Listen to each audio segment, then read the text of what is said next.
Hey everybody, it is Thursday, September 19th. You're listening to the Mo.news podcast. I'm mo.news in Atlanta. And I'm Jill Wagner on Long Island. This is the place where we bring you just the facts. And we read all the news and read between the lines so you don't have to. Jill just arrived here speaking at the Online News Association conference, which is taking place over a few days here in downtown Atlanta. We're talking about the future of media and some of the lessons that we've learned here at Mo.news.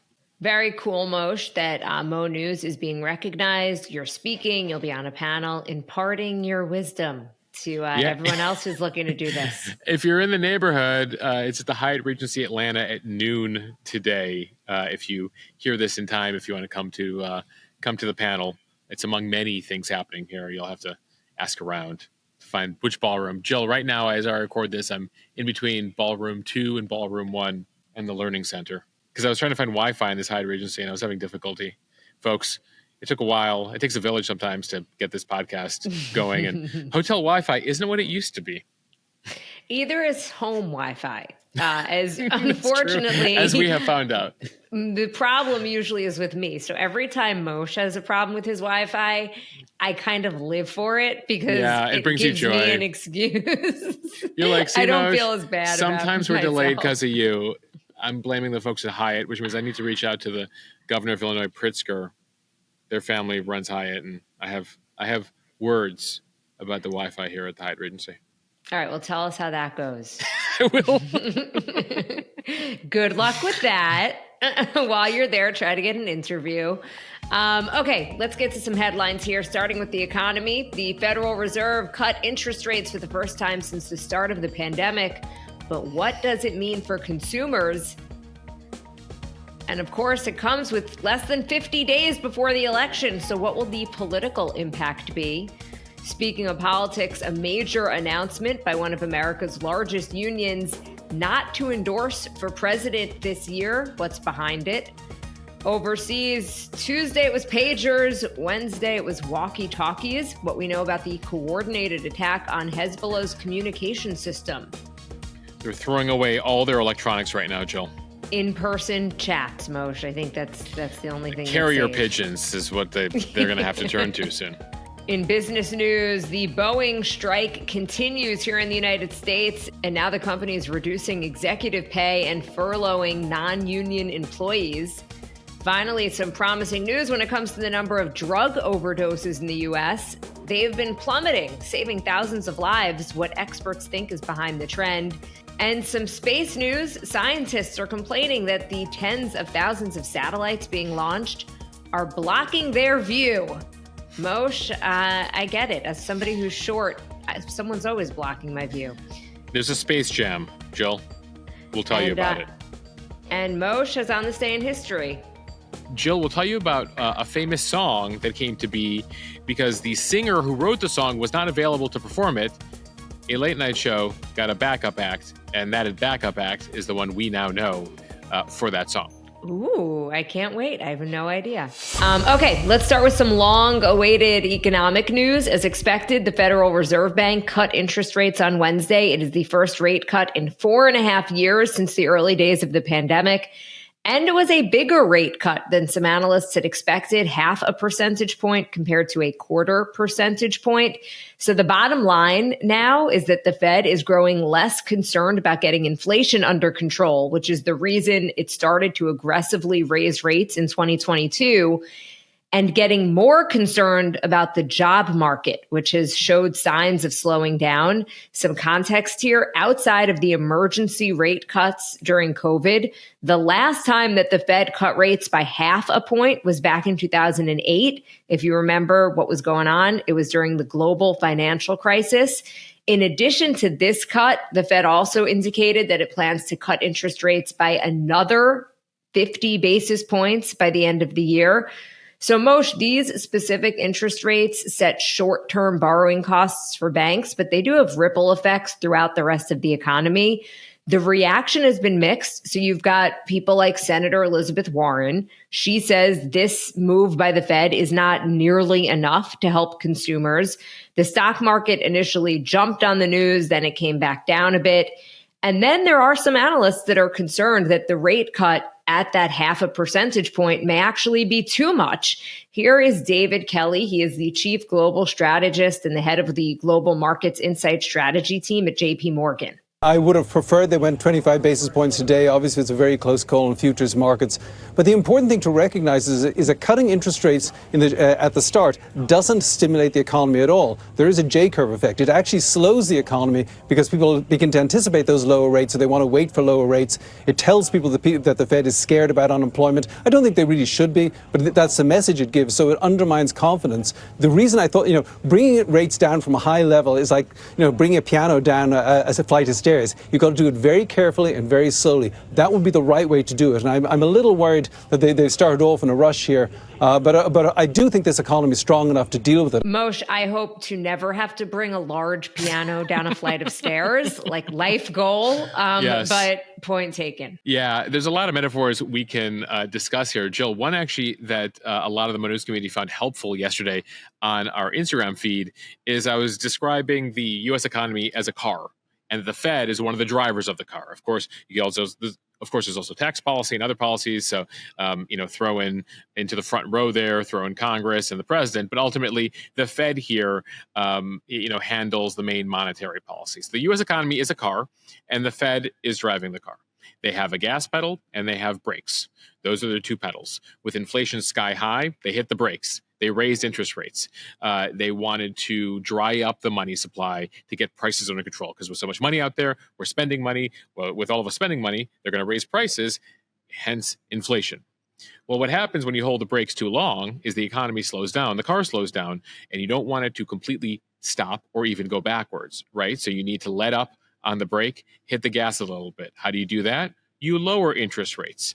So effectively yesterday, they hit the gas a little bit, concerned that based on some of the recent data, that unemployment is starting to rise, that hiring is slowing, and there are increasing concerns about a recession. So success on the inflation fight, they dried it up, they brought inflation back down.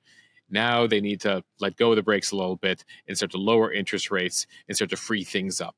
Now, what happens when you free things up, right? You start to lower interest rates is you make it cheaper to borrow money. You make it cheaper for businesses to borrow money and expand and potentially hire here. You also make it cheaper for consumers to take out money and spend money again in the economy.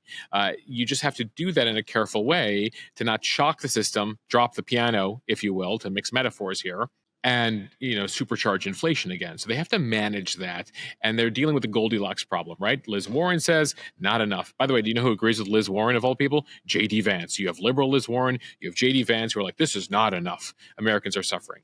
Then you have folks on Wall Street who are like, hey, can you keep lowering it, but let's do it in a careful way and not shock the system. So the rate was at 5.3%. That's the highest in nearly 2 decades. It now lowers it to 4.9%. Now, again, that corresponds to other interest rates out there. So it does impact mortgage rates. Now, mortgage rates, the 30-year mortgage, has come down from 8 to 6.2%. That was already in anticipation of all of this. Remember, the markets, like planned events. So the Fed has been indicating that they were going in this direction. So some of this was already priced in. So mortgage rates now at a 19-month low. It's likely that downward descent will continue here. It's not directly tied, but it's impacted here to the overall lending rate. Now, one thing I should say about the housing market is that most people say, you don't need to wait out 2 to 3% rates again. You're not going to see that and 30-year mortgages, maybe ever again. But we could play in the 5s, maybe in the 4s at some point. Again, we're in the low 6s after hitting 8 there. So that's housing. Then you have consumer loans, including auto loans. They have been at the most expensive in 20 years. It was at sub-5 rate for new car loans back in 2020, 2021. Now they're up towards 9%, high 8s lately. That should start to come down. Variable rate private student loans also should start to come down. Also, if you don't pay off your credit cards and you have that credit card interest rates, those crazy rates, those will start to come down as well, albeit those are, always pretty extreme right up there in the high teens and the 20% range when it comes to the credit card. And one other thing we should note here with the interest rates coming down, and you mentioned it, Wall Street likes that. It's a boon for stocks as money gets pulled out of low yield government bonds, money market funds, and investors are flush with cash to be able to put into the market here. So that could be good for the stock market. And so, they're trying to watch all these trend lines and make everyone somewhat happy with them, Jill, but the Fed is in a no-win situation. They're blamed when they don't get it right, and nobody gives them credit when they get it right, because typically Congress, the president, others are like, yeah, we deserve credit for the economy, and if it goes down, that was the Fed's fault. And I personally have been pretty critical of the Fed. I thought they were slow to raise rates. I thought they were slow to lower rates. Yes. Clearly, I am not an economist, and you've got to give them credit. But you are a backseat driver, Jill, to go back to that metaphor, right? You're like, yes, I'm the backseat driver who's just like, go faster, slow down. But you do have to give them some credit, because it looks like, at least as of right now, they've done the impossible, which is stick that soft landing, another metaphor that we've kind of beaten to death at this point. But most people we were on recession watch for how many quarters, and we still are. Yeah. But have done a pretty nice job navigating this, at least according to the data. And let's zoom out for a second. Globally, 170 of 195 recognized, 170 of the 194 recognized nations out there all saw inflation. And you had the COVID impact, you had the Russian invasion of Ukraine impact, and in particular, it's impacted Europe more. So when it comes to inflation, we can complain here in the U.S., but in terms of how high it's gotten and the recovery, we've been faster. It didn't go as high, and we've been faster to recover than our friends across the pond over there. It is still way too expensive to go food shopping. Okay, that's the last thing I'll say. But you should just make that part of the intro of the podcast at this point, Jill. We bring you just the facts. We complain about the cost prices. Of groceries. Yes.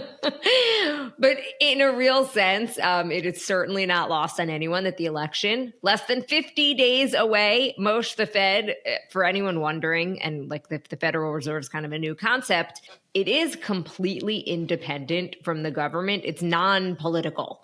But because this rate cut is coming so close to the election, it could potentially have an impact on the race, particularly if it gives the economy a boost. It could help Vice President Kamala Harris, because she's in the current administration. Fed Chair Jerome Powell, he is suggesting that the rate cut is going to have a very limited effect on the presidential race. That's because he says the impact of the rate cut really ripples into the economy slowly. It doesn't happen overnight. And again, we are so close to the election. People are starting to early vote very soon. Yeah, though we should note that the way these types of things go, you're probably not going to see the impact of this for 4 to 6 months. Typically, if you look historically speaking, when it comes to interest rate cuts and interest rate hikes, it's more of a longer term thing. A reporter, there were a couple interesting questions during his press conference yesterday that Jerome Powell got about the political impact, political connections of all of this, and he reinforced that the Fed does not answer to the White House. He was appointed by Donald Trump. He has been with the Fed through 4 presidential elections. Ultimately, he says yesterday, we're not serving any politician, any political figure. It's about maximum employment and price stability on behalf of all Americans.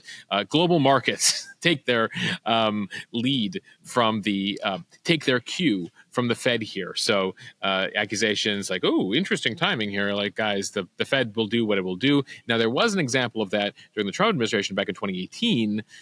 Trump tried to push hard on Jerome Powell to lower rates because he wanted to boost the economy. Eventually, you saw Powell sort of respond to that in 2018. And by the way, Trump is saying that on the campaign trail right now. He's saying, listen, I'm going to lower interest rates. And people at the Fed are like, no, that's not how this works. And so just something to keep in mind here as we talk about all of this is the Fed likes to preserve its autonomy here, despite what you might hear Democrats and Republicans saying.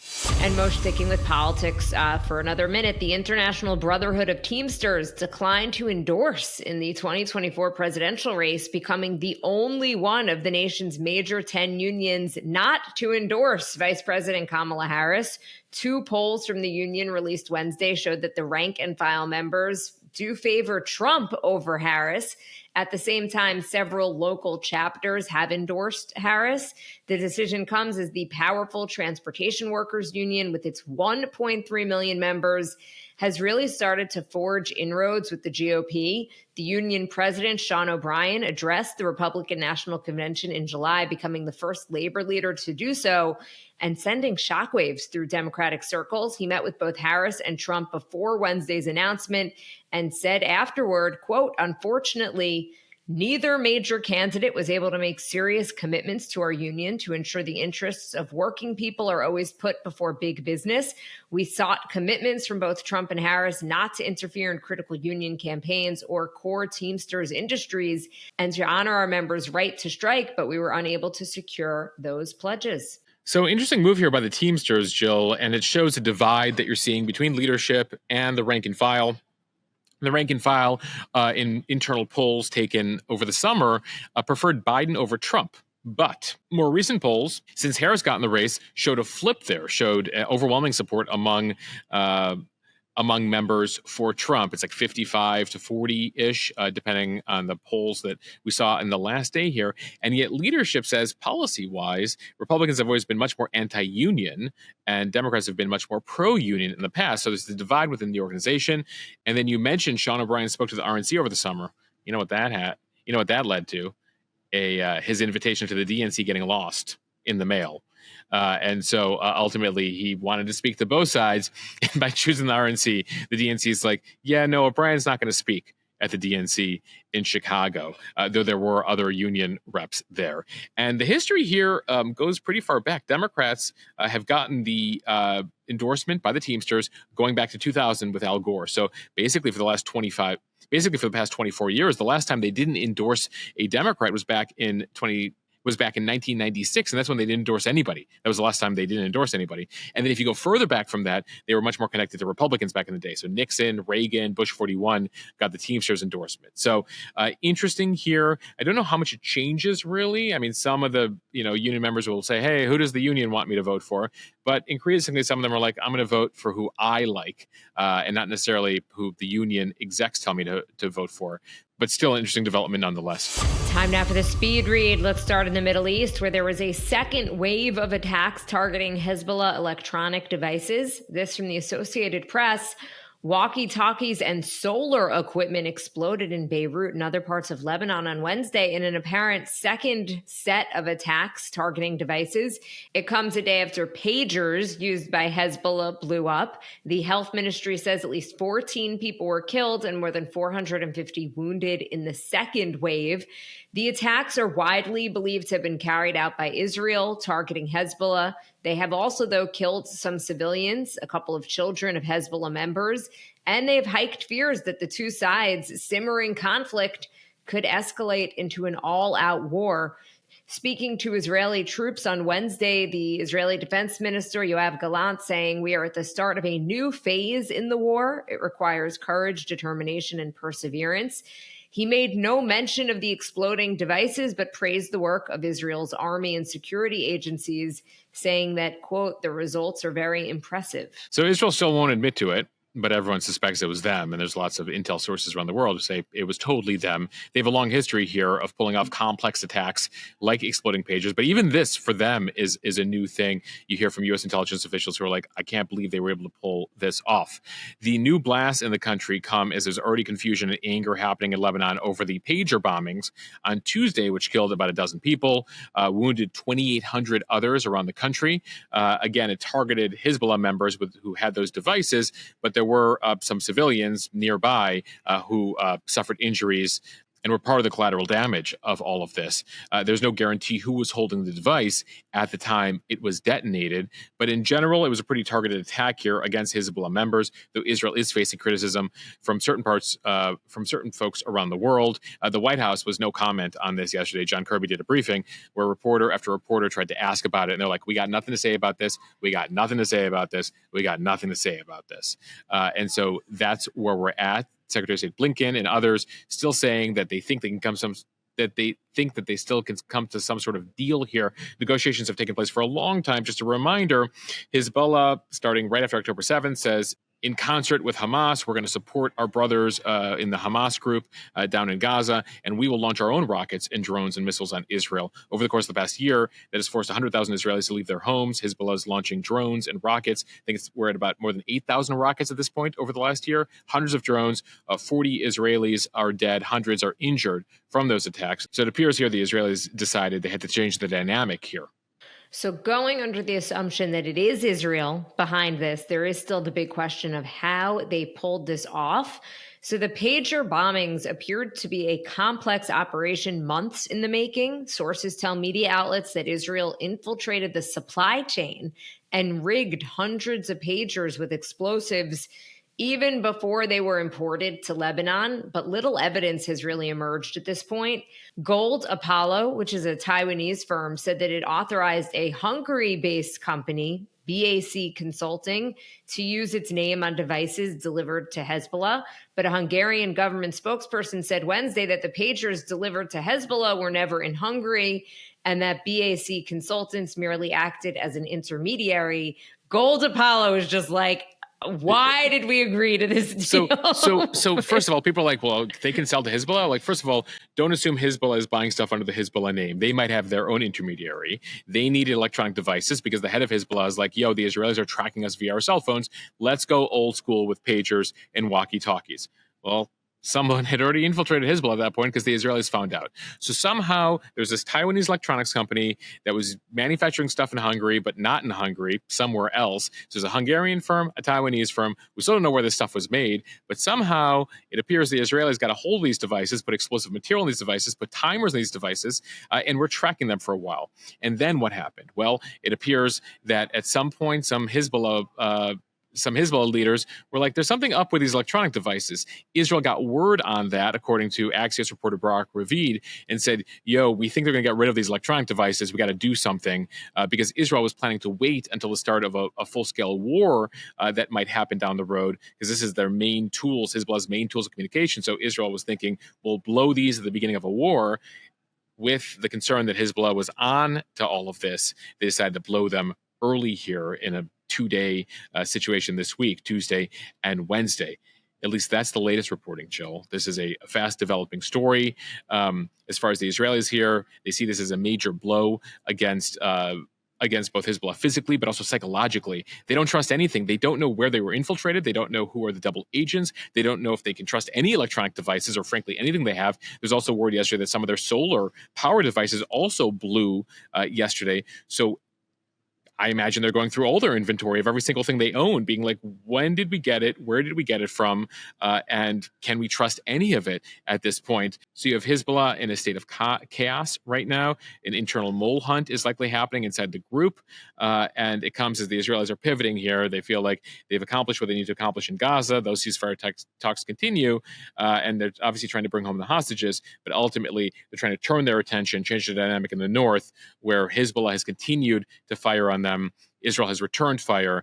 Israel is looking to basically tell Hezbollah, hey, stop hitching your wagon to Hamas here. You guys need to cut it out because look what we're doing to you. Now to some business news from CNBC. Boeing will temporarily furlough thousands of U.S. executives, managers, and other staff, citing the ongoing machinist strike as the company races to preserve cash. CEO Kelly Ortberg writing a memo to employees on Wednesday. The furloughs will affect tens of thousands of Boeing workers. The plan came less than a week after Boeing's more than 30,000 machinists in the Seattle area and Oregon overwhelmingly voted down a new labor contract, and 96% voted to strike, walking off the job just after midnight on Friday. Negotiations between the two sides continued this week with a mediator. Boeing had offered a 25% raise, and the union endorsed the tentative contract, but some workers told CNBC that the contract offer was rejected because the raises weren't high enough to match the increase in the cost of living in the Seattle area, and it didn't restore their pension. So they wanted a 40% raise, among other demands. Moshe Ortberg's been on the job for 6 weeks. This was already going to be a tough job, given just all the problems that Boeing has. All the problems with Boeing, yeah. And now this. Yeah, they have to resolve this. And we've heard from some folks who work at Boeing, who follow us on the Mo News account, who thought that this was all going to be settled pretty quickly. They did not expect this to escalate the way that it has. Ortberg saying in the memo, this is a tough decision. We're trying to preserve our long-term future here at Boeing. So that's why they have to go beyond a freeze in hiring, a freeze in raises to cut costs here. They're not sure how long the strike will last, but it does add a lot of pressure to Boeing, which is trying to move on from all of its various safety and quality crises. That door plug blowout in January aboard the Alaska Airlines jet. There's $60 billion in debt right now. They're facing additional lawsuits. And so there's just a lot of issues happening at Boeing. So we're going to continue to track this as they try to resolve we're offering you a 25% increase. No, we want a 40% increase, what they end up settling on. From NPR, for the first time in decades, public health data shows a sudden and hopeful drop in drug overdose deaths across the country. The head of the National Institute on Drug Abuse says this is exciting and it looks real, that they say it looks like this data is actually quite real. National surveys compiled by the CDC already showed an unprecedented decline in drug deaths of roughly 10.6%. That is a huge reversal from recent years when fatal overdoses regularly increased by double-digit percentages. Some researchers think the data will show an even larger decline in drug deaths when federal surveys are updated to reflect improvements being seen at the state level, especially in the eastern United States. In Ohio, overdose deaths are down 30%. One researcher at the University of North Carolina says that he thinks the data shows a sudden drop in drug overdoses nationwide that could already be saving about 20,000 lives a year. But while experts are hopeful, they're still urging caution because we still have about 100,000 deaths occurring per year. Street drug cocktails, including fentanyl, methamphetamines, and other synthetic chemicals, are more poisonous than ever. But most public health experts and some people living with addiction tell NPR they think that catastrophic increases in drug deaths, which started in 2019, have ended, at least for now. And many say a widespread, meaningful shift does appear to be underway. So, Moshe, the big question is, what is behind it? Yeah, we actually talked about this a couple of months ago. We had Dr. Rul Gupta, the drug czar, national drug czar, who was saying that he's seeing some initial data that things are starting to come down from the peak. And there's a few different theories when it comes to these numbers and why they're coming down. Some have pointed to rapid improvements in the availability and affordability of medical treatments for fentanyl addiction, like naloxone and medications for opioid use disorder. Drug users who were interviewed by NPR this week said that they're starting to look out for each other, especially as the fentanyl issue exploded there. Many carrying naloxone as a medication that reverses most overdoses. And they're seeing, more available treatment for all of this in a number of facilities across the country. Then there's the supply question, which is fentanyl, it appears, it may be harder to find these days. There have been a lot of law enforcement efforts targeting Mexican drug cartels, those precursor chemicals that go into fentanyl that come from China. There have been negotiations with China about cutting the supply of those chemicals going to Mexico to the cartels, which are then being put in the drugs to the U.S. So ultimately here they feel there's been some success when it comes to the fentanyl situation. And ultimately here they point to the fact that, the peak we saw was during the COVID pandemic. And so there was a lot of peak deaths during that time period. And they believe that a variety of factors here are leading to this. But there is a lot of hope that, again, treating the issue, dealing with the addicts, making medications available that help, reverse overdoses, and then also tackling the supply issue of fentanyl are all contributing to this success.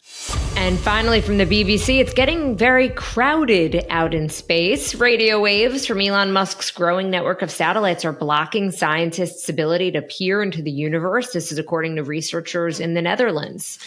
A literal space jam, Jill. Cute, Moshe. Very cute. Okay, the new generation of Starlink satellites provide fast internet around the world, and they are interfering with more radio telescopes than earlier versions. According to these scientists, the thousands of orbiting satellites are, quote, blinding radio telescopes and may be hindering astronomical research. The satellites provide broadband internet around the world, often to remote places, including challenging environments like Ukraine and Yemen.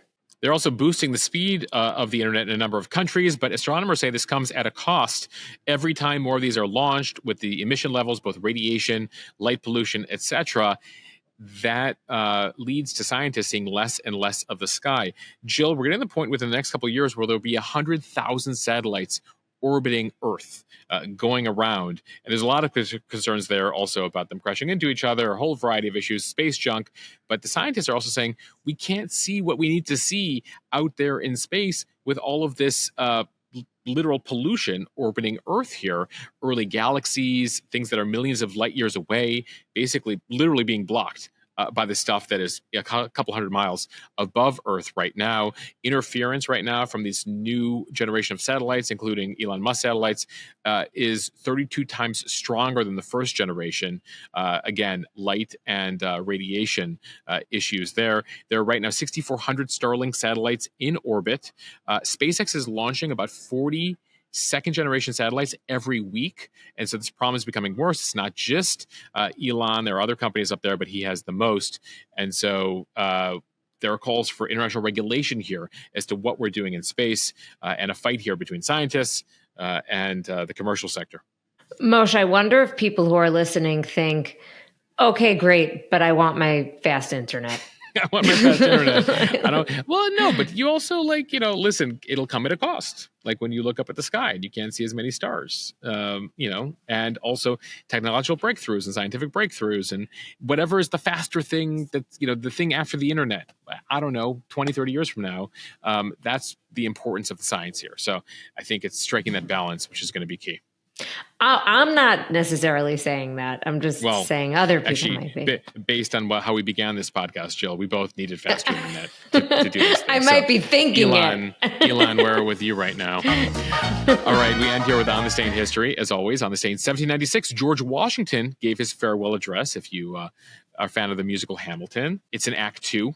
Officially, George Washington gives this farewell address.